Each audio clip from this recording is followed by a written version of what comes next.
레위기 4장. 주님께서 모세에게 말씀하셨다. 너는 이스라엘 자손에게 다음과 같이 일러라. 어떤 사람이 실수로 잘못을 저질러 나 주가 하지 말라고 명한 것을 하나라도 어겼으면 다음과 같이 하여야 한다. 특히 기름 부음을 받고 임명받은 제사장이 죄를 지어서 그 벌이 백성에게 돌아가게 되었을 경우에 그 제사장이 지은 죄를 용서받으려면 소떼 가운데서 흠없는 숫송아지 한 마리를 골라 속죄 제물로 주에게 바쳐야 한다. 그는 그 숫송아지를 주 앞 곧 회막 어귀로 끌고 가서 그 숫송아지의 머리 위에 손을 얹은 다음에 주 앞에서 그 송아지를 잡아야 한다. 그리고 기름 부음을 받고 임명받은 제사장이 그 숫송아지의 피를 얼마 받아서 그것을 회막 안으로 가지고 들어가서 제사장이 직접 손가락으로 피를 찍어 주 앞 곧 성소에 친 휘장 앞에서 7번 뿌려야 한다. 제사장은 또 그 피의 얼마를 회막 안 주 앞에 있는 분향단 뿔에 돌아가면서 두루 바르고 나머지 숫송아지의 피는 모두 회막 어귀에 있는 번제단 밑바닥에 쏟아야 한다. 그런 다음에 그는 속죄 제물로 바친 그 숫송아지에서 기름기를 모두 떼어내야 한다. 떼어낼 기름기는 내장 전체를 덮고 있는 기름기와 내장 각 부분에 붙어 있는 모든 기름기와 두 콩팥과 거기에 덮여 있는 허리깨의 기름기와 콩팥을 떼어낼 때에 함께 떼어낸 간을 덮고 있는 껍질이다. 마치 화목제물이 된 소에게서 기름을 떼어낼 때와 같이 그렇게 떼어내어 제사장이 직접 그것들을 번제단 위에 올려놓고 불살라야 한다. 숫송아지의 가죽과 모든 살코기와 그 숫송아지의 머리와 다리와 내장과 똥과 그 숫송아지에게서 나온 것은 모두 진 바깥 정결한 곳, 곧 재버리는 곳으로 가져가서 잿더미 위에 장작을 지피고 그 위에 올려놓고 불살라야 한다. 그 숫송아지는 재버리는 곳에서 불살라야 한다. 이스라엘 온 회중이 실수로 함께 책임을 져야 할 잘못을 저지르면 그것은 비록 깨닫지 못하였을지라도 죄가 된다. 나 주가 하지 말라고 명한 모든 것을 하나라도 어겨서 벌을 받게 되면 그들이 지은 죄를 그들 스스로가 깨닫는 대로 곧바로 총회는 소떼 가운데서 숫송아지 한 마리를 골라 속죄 제물로 바쳐야 한다. 숫송아지를 회막 안으로 끌어오면 회중을 대표하는 장로들은 주 앞에서 그 숫송아지의 머리 위에 손을 얹은 다음에 주 앞에서 그 숫송아지를 잡아야 한다. 그리고 기름 부음을 받고 임명받은 제사장은 그 숫송아지의 피를 얼마 받아서 회막 안으로 가지고 들어가서 제사장이 직접 손가락으로 그 피를 찍어 주 앞 곧 휘장 앞에서 7번 뿌려야 한다. 그는 또 회막 안 주 앞에 있는 제단 뿔에 그 피를 조금씩 바르고 나머지 피는 모두 회막 어귀에 있는 번제단 밑바닥에 쏟아야 한다. 그런 다음에 그는 그 숫송아지에게서 기름기를 모두 떼어내게 하여 그것을 받아 제단 위에 올려놓고 불살라야 한다. 그는 이렇게 숫송아지를 다루면 된다. 이 숫송아지도 속죄 제물로 바친 숫송아지를 다루듯이 다루면 된다. 제사장이 이렇게 회중의 죄를 속하여 주면 그들은 용서를 받는다. 제사장은 그 숫송아지를 진 바깥으로 옮겨 앞에서 말한 숫송아지를 불살을 때와 같이 그렇게 그것을 불살라야 한다. 이것이 바로 회중의 죄를 속하는 속죄 제사이다. 최고 통치자가 실수로 나 주 하나님이 하지 말라고 명한 것을 하나라도 어겨서 그 허물로 벌을 받게 되었을 때에는 자기가 지은 죄를 깨닫는 대로 곧 흠없는 숫염소 한 마리를 제물로 끌고 와서 그 숫염소의 머리 위에 손을 얹은 다음에 주 앞 번제물을 잡는 바로 그곳에서 그 수염소를 잡아야 한다. 이것이 속죄 제물이다. 제사장은 그 속죄 제물의 피를 얼마 받아다가 손가락으로 찍어서 번제단의 뿔에 바르고 나머지 피는 번제단 밑바닥에 쏟아야 한다. 그런 다음에 그는 화목 제물의 기름기를 다루듯이 순염소의 기름기를 제단 위에 올려놓고 모두 불살라야 한다.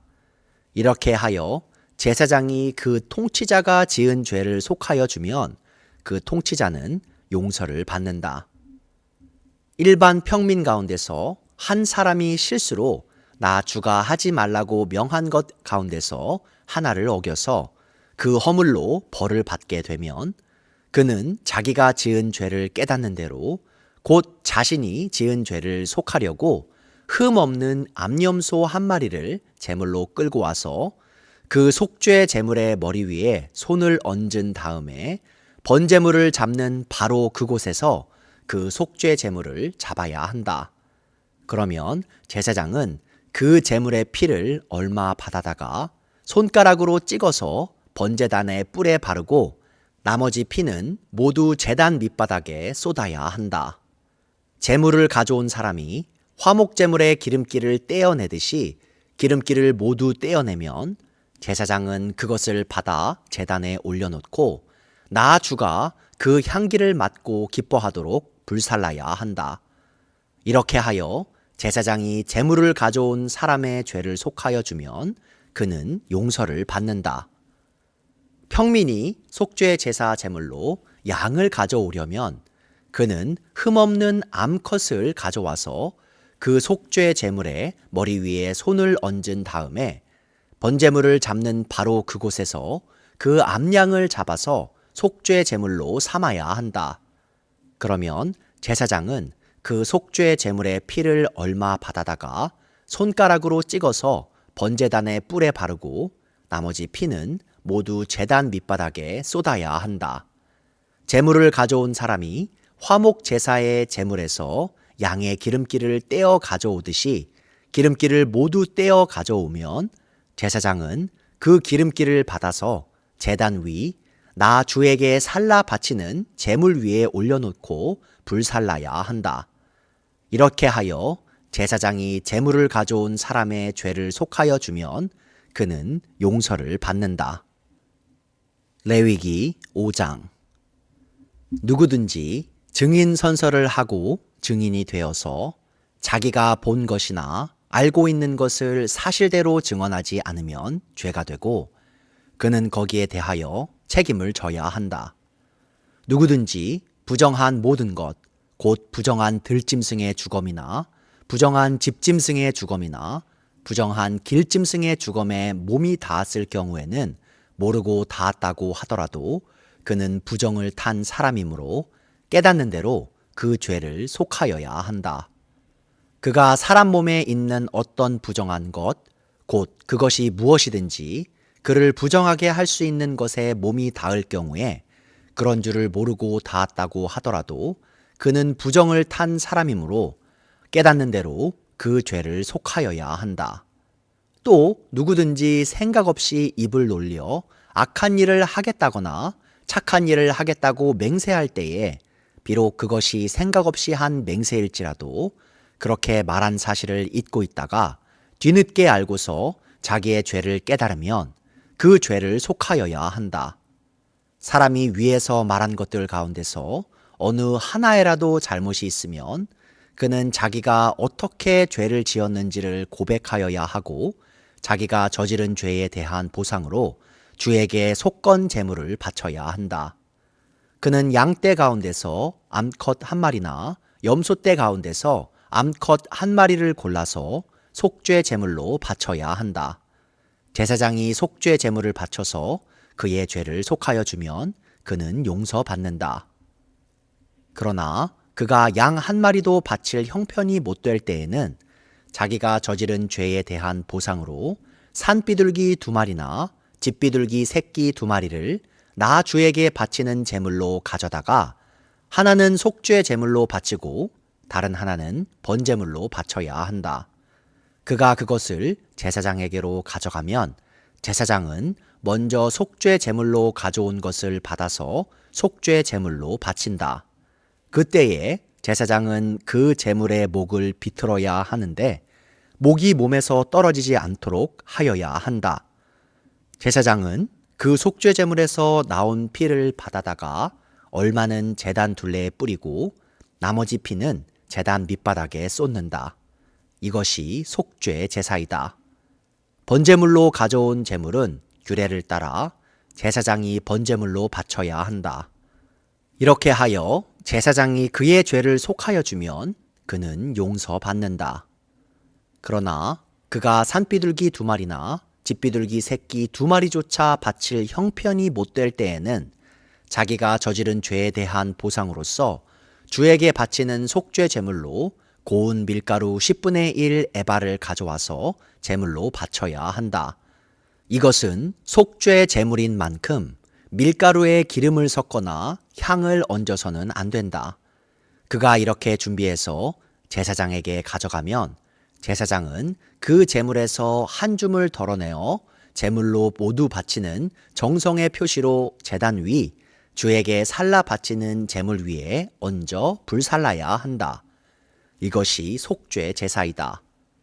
해서는 안 되는 것 가운데서 어느 하나라도 어겨 잘못을 저질렀을 때에 이렇게 하여 제사장이 그의 죄를 속하여 주면 그는 용서를 받는다. 나머지 제물은 곡식 제물에서처럼 제사장의 몫이 된다. 주님께서 모세에게 말씀하셨다. 누구든지 주에게 거룩한 제물을 바치는데 어느 하나라도 성실하지 못하여 실수로 죄를 저지르면 그는 주에게 바칠 속건 제물로 가축대에서 흠없는 순양 1마리를 가져와야 한다. 성소의 세겔 표준을 따르면 속건 제물의 값이 은 몇 세겔이 되는지는 내가 정하여 주어라. 그는 거룩한 제물을 소홀히 다루었으므로 그것을 보상하여야 한다. 그러려면 그는 자기가 바쳐야 할 것에 5분의 1을 보태어 그것을 제사장에게로 가져가야 한다. 제사장이 속건 제물인 순양에 해당하는 벌금을 받고서 그의 죄를 속하여 주면 그는 용서를 받는다. 나 주가 하지 말라고 명한 것 가운데서 어떤 것을 하여 잘못을 저질렀으면 비록 그가 그것이 금지된 것인 줄을 몰랐다고 하더라도 그에게는 허물이 있다. 그는 자기가 저지른 악행의 결과에 책임을 져야 한다. 그는 가축대에서 흠 없는 순양 1마리를 제사장에게 가져가야 한다. 속건 제물로 바치는 값은 내가 정하여 주어라. 그리하여 그가 알지 못하고 실수로 저지른 잘못은 제사장이 그의 죄를 속하여 주면 그는 용서를 받는다. 이것이 속건 제사이다. 그는 주를 거역하였으니 이 일에 책임을 져야 한다. 레위기 6장. 주님께서 모세에게 말씀하셨다. 누구든지 나 주에게 성실하지 못하여 죄를 지으면 곧 이웃이 맡긴 물건이나 담보물을 속이거나 도둑질을 하거나 이웃의 것을 강제로 빼앗거나 남이 잃어버린 물건을 줍고도 감추거나 거짓 증언을 하거나 사람이 하면 죄가 되는 일들 가운데서 어느 하나라도 하면 그래서 그가 그런 죄를 짓고 유죄 판결을 받으면 그는 자기가 강도질을 하여 훔친 물건이든 강제로 빼앗아서 가진 물건이든 맡고 있는 물건이든 남이 잃어버린 물건을 가지고 있는 것이든 거짓으로 증언하면서까지 자기의 것이라고 우긴 물건이든 모두 물어내야 한다. 그는 이 모든 것을 모자람이 없이 다 갚아야 할 뿐 아니라 물어내는 물건값의 5분의 1에 해당하는 값을 보태어 본래의 임자에게 갚되 속건 제물을 바치는 날로 갚아야 한다. 그는 주에게 바치는 속건 제물을 제사장에게 가져가야 한다. 그것은 양떼 가운데서 고른 흠없는 순양 1마리로서 그 속건 제물의 값은 내가 정하여 주어라. 제사장이 주 앞에서 그의 죄를 속하여 주면 그는 사람이 하면 죄가 되는 일들 가운데서 어느 하나라도 하여 지은 그 죄를 용서받게 된다. 주님께서 모세에게 말씀하셨다. 너는 아론과 그의 아들들에게 다음과 같이 일러라. 번제를 드리는 규례는 다음과 같다. 번제물은 밤이 새도록 곧 아침이 될 때까지 제단의 석쇠 위에 있어야 하고 제단 위의 불은 계속 타고 있어야 한다. 번제를 드리는 동안 제사장은 못이 두루마기를 입고 속에는 맨살의 못이 고이를 입어야 한다. 제단 위에서 탄 번제물의 재는 쳐서 제단 옆에 모아두었다가 다시 진 밭갓 정결한 곳으로 옮겨야 하며 그때에 제사장은 제단 앞에서 입은 그 옷을 벗고 다른 옷으로 갈아입어야 한다. 제단 위의 불은 타고 있어야 하며 꺼뜨려서는 안 된다. 제사장은 아침마다 제단 위에 장작을 지피고 거기에 번제물을 버려놓고 그 위에다 화목 제물에 기름기를 불살라야 한다. 제단 위의 불은 계속 타고 있어야 하며 꺼뜨려서는 안 된다. 곡식 제물을 바치는 규례는 다음과 같다. 그 제물은 아론의 아들들이 주 앞 곧 제단 앞에 바쳐야 한다. 그리고 그들 가운데서 한 제사장이 곡식 제물에서 기름 섞인 고운 밀가루 한 줌과 곡식 제물에 얹어 바친 향을 모두 거두어서 곡식 제물을 모두 바치는 정성의 표시로 그것을 제단 위에서 불사르면 그 향기가 주를 기쁘게 할 것이다. 나머지는 아론과 그의 아들들이 먹을 몫이다. 누룩을 넣지 않고 거룩한 곳에서 먹어야 한다. 곧 그들은 회막을 친 뜰 안에서 그것을 먹어야 한다. 절대로 누룩을 넣고 구워서는 안 된다. 그것은 내게 살라 바치는 제물 가운데서 내가 그들의 몫으로 준 것이다. 그것은 속죄 제사나 속건 제사의 경우와 마찬가지로 가장 거룩한 것이다. 아론의 자손들 가운데서 남자는 모두 주에게 살라 바치는 이 제물에서 남은 것을 먹을 수 있다. 이것은 너희가 대대로 영원히 지켜야 할 규례이다. 이 제물을 만지는 사람은 누구든지 거룩하게 될 것이다. 주님께서 모세에게 말씀하셨다. 아론과 그의 아들들을 기름 부어 세우는 날에 제각기 주에게 바쳐야 할 제물은 다음과 같다. 늘 바치는 곡식 제물에서와 같이 고운 밀가루 10분의 1 에바를 가지고 반은 아침에 그리고 반은 저녁에 바친다. 그 제물은 기름에 반죽하여 빵 굽는 판에다 구워야 한다. 너희는 그것을 기름으로 잘 반죽하여 가져와야 하고 너는 그것을 곡식 제물을 바칠 때와 같이 여러 조각으로 잘라 그 향기로 주를 기쁘게 하는 제물로 바쳐야 한다. 아론의 아들들 가운데서 아론의 뒤를 이어 기름 부어 세움을 받은 제사장은 영원히 이 규례를 따라 이렇게 주에게 제사를 드려야 한다. 주에게 바친 제물은 모두 불태워야 한다. 제사장이 바치는 곡식 제물은 모두 불태워야 한다. 아무도 그것을 먹어서는 안 된다. 주님께서 모세에게 말씀하셨다. 너는 아론과 그의 아들들에게 다음과 같이 일러라. 속죄 제사를 드리는 규례는 다음과 같다. 속죄 제사에 바치는 제물은 번제물을 잡는 자리 곧 주 앞에서 잡아서 바쳐야 한다. 그것은 가장 거룩한 제물이다. 제물을 가져온 사람의 죄를 속하여 주려고 제사를 드리는 제사장이 그 제물을 먹는다. 그는 그것을 회막을 친 뜰 안 거룩한 곳에서 먹어야 한다. 그 고기에 닿는 것은 무엇이든지 거룩하게 된다. 그 제물의 피가 튀어 옷에 묻었을 때에는 거기 거룩한 곳에서 그 옷을 빨아야 한다. 그 재물을 삶은 오지 그릇은 깨뜨려야 한다. 그 재물을 놋그릇에 넣고 삶았다면 그 놋그릇은 문질러 닦고 물로 씻어야 한다. 제사장은 임명받은 사람은 모두 그 재물을 먹을 수 있다. 그것은 가장 거룩한 재물이다. 그러나 성소에서 사람을 속죄해 주려고 재물의 피를 회막 안으로 가져왔을 때에는 어떤 속죄 재물도 먹어서는 안 된다. 그 재물은 불에 태워야 한다.